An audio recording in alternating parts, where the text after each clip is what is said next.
ಮನೆ ಮುಂಭಾಗ ಅವ್ರ ಮಗ ರಿತೇಶ್ ರೈ ಮೇಲೆ ಇದಾಗಿದೆ. ನನಗೆ ಗೊತ್ತಾಗಿದೆ, ವಿಷಯ ಗೊತ್ತಾಗಿದೆ, ಡೀಟೇಲ್ಸ್ ಕೇಳಿದ್ದೇನೆ.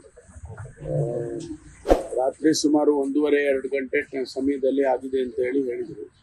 ಅದರದ ಡೀಟೇಲ್ಸ್ ಕೇಳಿದ್ದೇನೆ. ಬಂದ ಮೇಲೆ ಯಾರು ಏನು ಅಂತ ಪ್ರಾಥಮಿಕವಾಗಿ ಏನಾದ್ರು ಕೊಟ್ಟರೆ ಏನು ಗೊತ್ತಿಲ್ಲ. ಫೈರ್ ಆಗಿರೋದು ಗೊತ್ತು, ಇಂಥವ್ರ ಮೇಲೆ ಫೈರ್ ಆಗಿದೆ, ಅವ್ರನ್ನ ಮಣಿಪಾಲ್ ಆಸ್ಪತ್ರೆಯಲ್ಲಿ ಅಡ್ಮಿಟ್ ಮಾಡಿದ್ದಾರೆ ಅಂತ ಹೇಳಿ, ಔಟ್ ಆಫ್ ಡೇಂಜರ್ ಅಂತ ಹೇಳಿದ್ದಾರೆ.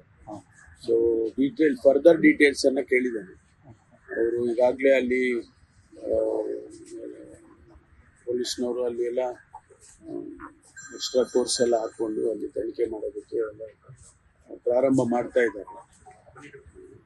ಅಷ್ಟ ಬಂದ್ಮೇಲೆ ವಿಚಾರ ಬಂದ್ಮೇಲೆ ಕಾನೂನು ಸುವ್ಯವಸ್ಥೆ ಬಗ್ಗೆ ಪದೇ ಪದೇ ಮಾತನಾಡ್ತಾರೆ. ಈ ಥರದ ಫೈರಿಂಗ್ಗಳಾದ ಮತ್ತೆ ಮುನ್ನೆಲೆ ಬರ್ತದೆ. ನಾನು ಏನಾದ್ರು ಹೇಳಿದ್ರೆ ನೀವು ಅದನ್ನ ತೀರ್ಚಿ ನಿಮಗೆ ಬೇಕಾದಂಗೆ ಬರ್ಕೊಂತೀರ, ಗೊತ್ತಾಯ್ತಾ?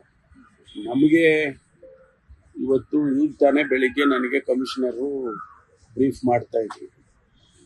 ಎಲ್ಲ ಪ್ಯಾರಾಮೀಟರ್ಸ್ ಏನಿದೆ ಅದೆಲ್ಲ ಕಡಿಮೆ ಆಗಿದೆ. ಕಳೆದ ವರ್ಷಕ್ಕೆ ಹೋಲಿಕೆ ಮಾಡಿದರೆ ಎಲ್ಲ ಕಡಿಮೆ ಆಗಿದೆ, ಇನ್ಕ್ಲೂಡಿಂಗ್ ಸೈಬರ್ ಕೇಸಸ್ಸು ಕೂಡ ಕಡಿಮೆ ಆಗಿದೆ. ಲಾ ಅಂಡ್ ಆರ್ಡರು ಸರಿ ಇಲ್ಲ ಅಂತ ಅಂದರೆ ಯಾವ ಆಧಾರದ ಮೇಲೆ ಹೇಳೋದು? ಅದನ್ನ ಹೇಳೋರು ಕೂಡ ಯೋಚನೆ ಮಾಡಿ ಹೇಳಬೇಕು. ಜಾತಿಗತಿ ವಿಚಾರವಾಗಿ ಸಾಕಷ್ಟು ಚರ್ಚೆಗಳು ನಡೀತಾ ಇದ್ದಾವೆ ಸರ್.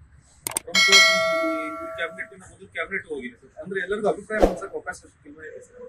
ಎಲ್ಲರಿಗೂ ಅವರವರ ಅಭಿಪ್ರಾಯ ಹೇಳಬೇಕು ಅಂತ ಹೇಳಿದ್ದಾರೆ. ಕೆಲವರು ಚರ್ಚೆಯಲ್ಲಿ ಭಾಗವಹಿಸಿದ್ರು. ಮೊನ್ನೆ ನಾವೆಲ್ಲ ಚರ್ಚೆ ಮುಂದುವರೆದಿದೆ. ಅವರವರ ಅಭಿಪ್ರಾಯಗಳನ್ನು ತಿಳಿಸ್ತಾರೆ. ಆಮೇಲೆ ಒಂದು ಅಭಿಪ್ರಾಯ, ಸರ್ಕಾರ ಒಂದು ತೀರ್ಮಾನವನ್ನು ತಗೊಳುತ್ತೆ. ಎಲ್ಲರ ಅಭಿಪ್ರಾಯ ಕೇಳಿದ ಮೇಲೆ ಸರ್ಕಾರ, ಮುಖ್ಯಮಂತ್ರಿಗಳು ಒಂದು ತೀರ್ಮಾನವನ್ನು ತಗೊಳುತ್ತೆ. It is going to be a cabinet decision, individuals ಅಲ್ಲ, ಮುಖ್ಯಮಂತ್ರಿಗಳದು ಅಲ್ಲ. ಇದು ಕ್ಯಾಬಿನೆಟ್ ಡಿಸಿಷನ್ ಆಗುತ್ತೆ. ಪ್ರತಿಪಕ್ಷಗಳು ತೀವ್ರ ವಿರೋಧ ವ್ಯಕ್ತಪಡಿಸ್ತಾ ಇದ್ದಾರೆ. ಎಲ್ಲ ಕೂಕಂ ಬರ್ಸಿದ್ದಾರೆ ಅಂತಾನೆ ಹೇಳೋದು. ಅವರು ಹೇಳೋದು ಹೇಳ್ತಾ ಇರ್ತಾರೆ. ಅವರ ಟೀಕೆ ಟಿಪ್ಪಣಿಗಳನ್ನು ಗಮನಿಸಿದೆವು ನಾವು. Socio economic and educational survey ಮೂಲ ಉದ್ದೇಶ ಇರ್ತಕ್ಕಂಥದ್ದು, ಟರ್ಮ್ಸ್ ಆಫ್ ರೆಫರೆನ್ಸ್ ಇರ್ತಕ್ಕಂಥದ್ದು, ಸಾಮಾಜಿಕವಾಗಿ, ಶೈಕ್ಷಣಿಕವಾಗಿ, ಆರ್ಥಿಕವಾಗಿ ಯಾವ ಸಮುದಾಯ ಯಾವ ರೀತಿ ಇದೆ ಅನ್ನೋದನ್ನ ಅವರು ಅಧ್ಯಯನ ಮಾಡಿ ಸರ್ಕಾರಕ್ಕೆ ತಿಳಿಸ್ಬೇಕು ಅಂತ ಹೇಳಿದ್ದನ್ನು ಅದನ್ನು ಮಾಡಿದ್ದಾರೆ. ಆ ಮಾಡುವಾಗ ಸ್ವಾಭಾವಿಕವಾಗಿ ಯಾವ ಸಮುದಾಯ ಎಷ್ಟೆಷ್ಟು ಇದೆ ಅನ್ನೋದನ್ನು ಕೂಡ ಅವರು ಅಂಕಿಅಂಶಗಳನ್ನು ತಗೊಂಡಿದ್ದಾರೆ. ಅದನ್ನ ಸರ್ಕಾರಕ್ಕೆ ಕೊಟ್ಟಿದ್ದಾರೆ. ಅದರ ಮೇಲೆ ಚರ್ಚೆ ಆಗ್ತಾ ಇದೆ. ಅದನ್ನ ಅಂತಿಮವಾಗಿ ಸರ್ಕಾರ ಅದನ್ನ ಒಪ್ಪಬೇಕು. ಒಪ್ಪಿ ಅದಕ್ಕೇನು ತೀರ್ಮಾನ, ಮುಂದಕ್ಕೆ ಕಾರ್ಯಕ್ರಮಗಳು, ಯೋಜನೆಗಳು, ಅವುಗಳನ್ನೆಲ್ಲ ಮಾಡಬೇಕು. ಲೇಟೆಸ್ಟ್ ಹಾಗೂ ಇಂಟ್ರೆಸ್ಟಿಂಗ್ ಸುದ್ದಿಗಳಿಗಾಗಿ ಬಾಸ್ ಟಿವಿ ಕನ್ನಡ ಚಾನೆಲ್ನ ಸಬ್ಸ್ಕ್ರೈಬ್ ಮಾಡಿ. ಹಾಗೆಯೇ ಬೆಲ್ ಐಕಾನ್ ಪ್ರೆಸ್ ಮಾಡಿ.